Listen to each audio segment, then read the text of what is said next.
mám rodinu, 2 deti, s ktorými chodím na výlety. Bojnice samozrejme sú miesto, kde sme boli viackrát. Hovorím o tom, že boli sme tam ako keby v letných mesiacoch alebo jarno-jesenných, kedy je bojnická a zoologická záhrada slušne otvorená. Zámok, hej, Dinopark si spomínal, to sú záležitosti, ktoré ako keby sú ľahko chápateľné, že v týchto obdobiach. Čo v zime?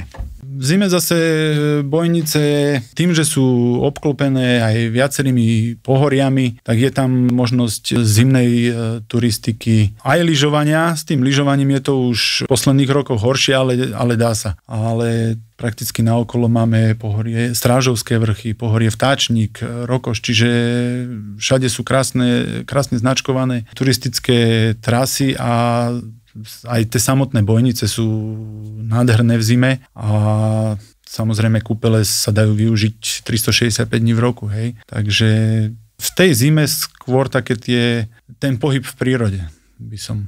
Nie je to teda čisto sezónna záležitosť? Nie je to sezónna záležitosť. Určite to leto je zaujímavejšie, lebo však veľa tých atrakcií alebo tých možností je určite lepšie navštíviť v lete, ale myslím si, že ľudia, ktorí navštívia Bojnice v zime, tak tiež neobanujú.